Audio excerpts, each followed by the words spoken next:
6, The Passing Winter. And they did my boy John dirty. It's your boy Icon back with a little Bridgerton action, episode 6. And before we get started, hit that notification bell, like it or subscribe. Check out my other reviews for Bridgerton. And let's get started because this one ended on a sour note, but it was good. The ride was good up until the end. So now the Penwood house, which is the house that Miss Cho used to belong to after she got booted by the younger brother. So again, so the story is Mr. Penwood, he was sleeping with a maid who was Sophie's mother. And then after that, like, he kept Sophie around and he kept the mother as his mistress. He eventually passed away. Sophie's mother eventually passed away. Then he married Cho. Cho came into the house, and then the father passed away. Now that he passed away, his brother, he's the new Lord Penwood of the house, and he kicked Cho and his 2 daughters out. He's back now. Like, the brother is back. And because he just remarried, and he's coming back to London to bring his new wife to his house, which is why the Chos had to leave. And I knew this shit was going to happen because they were making too much of a big deal about, like, oh, who's going to be the new Lord Penwood? Who's going to be the new lady in Lord Penwood? And I'm just like, why is it that big a deal? You know, it's like, why do we care who the new Lord Penwood is? I was like, it's really not that big a deal.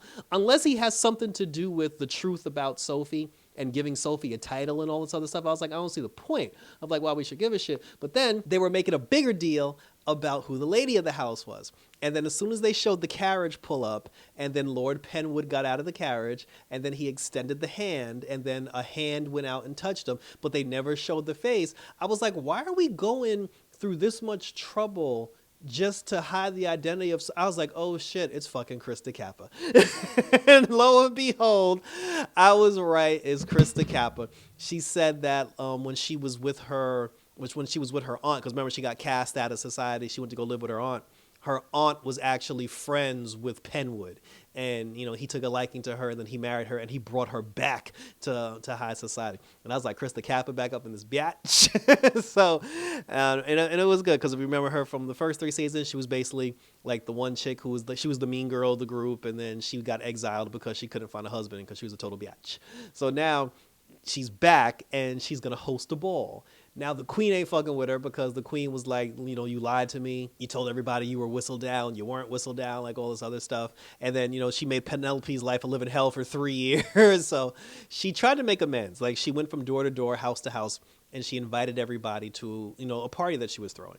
And then even Penelope, she was like, I'm not fucking with you. She's like, you made my life unbelievable. She's like, you tortured me for 3 years. And then she was just like, I know. She's like, but if you could find it in your heart to bear me some forgiveness. Because her whole thing is, she's like, I know I'm not in the queen's favor. She's like, I know the queen hates my guts. She's like, but if Whistledown writes about my party, then she's like, it could lift me out of the doghouse. So her whole thing was, she apologized to Penelope because she wanted Penelope to write something positive about her in the latest Whistledown issue. When the queen got the invitation to Krista Kappa's party, she was like, oh no.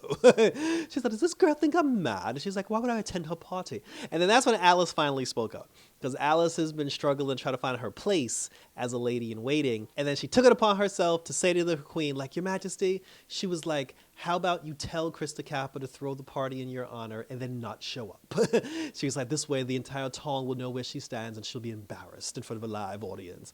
And then she was just like, yes. She was like, darling. She was like, that's a good idea. And she's like, next time, bitch, speak when you're spoken to. Yo, when Alice got up and started speaking, the queen was like, oh my. She was like, why is this child coming over here and speaking with me directly without being asked? And I thought that was some funny ass shit. Penelope, though, she was kind of like struggling a little bit because she didn't want to do Whistledown anymore because she was like, yo, it's a rap. Everybody knows who I am. And she went to Her Majesty the Queen, and then she told her, she was like, look, she said, I understand. She said, Whistledown has been a trap for me the same way it's been a trap for you living in this castle. And she said, I understand that, you know, getting some, you know, gossip outside, it leaves you connected with the people and connected with the outside world. But she was just like, you know, like, that's not a way to live. And she's like, we should all be free to, you know, make our own choices and everything. So the queen and Penelope, like, they kind of like made up. And then Penelope was like, but I'll do one more Whistledown on behalf of Her Majesty the Queen. And then her queen felt bad, and then she told Lady Danbury, she was like, you may go, my child. And then Lady Danbury started crying and everything. Because her whole thing is, like, she's kind of warming up to Alice now, so she doesn't really, she feels comfortable. Like, she's cool with Penelope now. She's warming up to Alice, so I guess she feels comfortable now, like letting Lady Danbury go. And plus, she does kind of feel bad because she's like, yeah, I'm keeping these people here. She's like, everybody feels trapped. I feel trapped, and I don't want to trap nobody. So now we're at the party. Benedict and Sophie, they end up going back and forth. They're just like, hey, he told her, he was like, he's like, I just want you. He was like, we must be together. She was like, but we cannot marry. And then he was like, yes. He's like, we cannot marry. He's like, but we can father. He's like, we can foster children. We can live in the cottage in the country. And then she's like, what would your family say? And then he was like, let me worry about my family. And then he was just like, he told her, he said, because she said that in a week, she applied for a new job position, and she needs to find out if she got the job. She's basically trying to be Krista Kappa's like maid. She's trying to work back in the Penwood house because it was the house that she grew up in. But he was just like, oh, give me some time, and then I'll take you to the country, and then it'll be you and I forever. Now, the problem is his older brother came back. Anthony came back. Kate came back because Violet, Lady Bridgerton, she wrote a letter to Anthony, and she was like, your brother's going mad. He's trying to marry a maid. And then Anthony came back to try to talk some sense into him. So we get to a point where Sophie, she's basically walking around the hall, and then she hears Benedict and Anthony having a conversation. When Anthony's just like, you cannot marry that woman. He was like, she'll bring disgrace upon our entire family. And then he was like, I should disown you for this treason. But then he was just like, but I judge you, brother. He was like, I trust you to make the right decision, to make the right call for our family. He's like, please make the right decision, or I have to cast you out into society. And then Sophie fell back, because she was just like, I'm destroying this man's family. And then she ran away crying.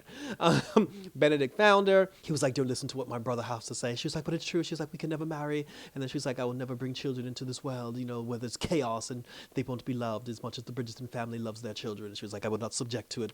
And then she told him, she was like, look, I'm taking a job. She's like, I'm taking a job position, and if they call me, she was like, I'm going to take it. So he's a little broken up. She's broken up because they pretty much know that their love is forbidden and that they can't be together. Lady Bridgerton, she actually found out that, about Sophie's whole thing. She was like, oh, I know you came from the Penwood house. And she was like, I know you're a maid and you're a victim and you're a product of an affair, so. But she said that now that Cho knows, well, the former Lady Penwood, now that Cho knows, now that she lives across the street, she said, she was like, we love you, Sophie. She was like, we want you here. She's like, we need you here. But now that Cho's looking for you and she lives across the street, she was like, to avoid any chaos and destruction, she was like, we must part ways. So she gave her the letter. She was like, I'll give you the letter that you can give to your employer, and hopefully that you get the job. You can just fall away from here as possible. Part of that was because of the Cho situation. The other part of that was because she was like, I need to get you away from my son before he fuck all this shit up. So that's how we trying to get rid of Sophie. In the meantime, now that we're at Krista Kappa's party, Eloise found a way to get back into Hyatt's good graces, because the girl's been trying to break into parties for like 2 years now. And she said that, oh, how about I bring you, to the ball with me when we go to Krista Kappa's party? But she was like, but I can't go to the ball because she was like, I'm not allowed. She's like, I'm underage. And then she's like, they'll see me. She's like, Mama will see me and then I'll be in trouble. And then that's when she was like, not if we disguise you. And then Sophie came over and she said, I have the perfect disguise when no one will ever notice that you're even there. And I thought this part was good because in the first episode, Sophie was a maid who disguised herself as a woman with a title so she could sneak into the ball. In the reverse, Hyatt, who is a lady with a title, she snuck into the party as a maid because no nobleman would never look a maid in the eye. And I thought that was brilliant, and I was happy for her because she got to actually see the party, and she was like, it's everything I ever dreamed of. But then Benedict saw her, because Benedict doesn't care about shit like that, so he noticed, he was like, why my sister dressed like a maid? And then they were just like, we must go home immediately before Mama notices. And then that's when we got to the point where people were talking, because they were just like, oh, Krista Kappa, she threw this party on behalf of the queen, and the queen's not even there. She didn't even come to the party. And then Alice was actually relishing in that shit. She was just like, yes, I now have my own shoes, because it was her idea. It was her idea to tell her to throw the party in the queen's honor and for the queen not to show up. So Alice is on the high horse, so she's just like, I got this. She's like, I got this. I'm the new Danbury, bitches. And then Penelope, she won up that whole situation by bringing in another issue of Whistledown, which she said would be the last edition of Whistledown. She was like, dearest gentle reader. She was like, it's over. She's like, I can't bear the sight of your gossip any longer. You people are a pain in the ass, and I can't do it anymore. She's like, I'm putting down my pen, and you'll have to trade gossip amongst yourselves because I am completely tapped from this buffoonery. So Lady Whistledown, she's officially gone. And because of that, Krista Kappa, she kind of saved Krista Kappa's ass, because on one hand, because the queen didn't show up, she got saved the embarrassment of the queen not showing up because everybody was focused on the Whistledown issue.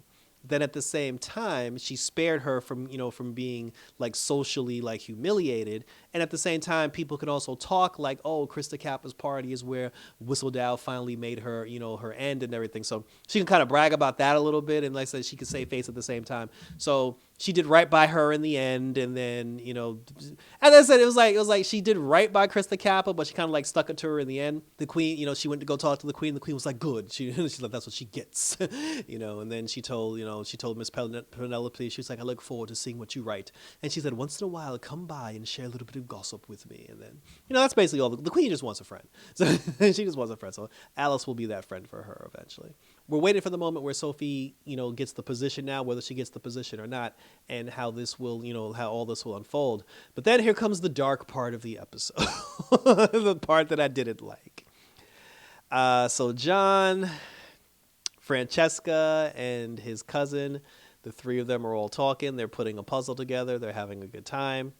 John has been complaining for about 2 episodes now, about 2 or 3 episodes, about a headache, about a weird headache. He said he was going upstairs to lie down, and as soon as he said that, I said, yeah, he ain't coming back.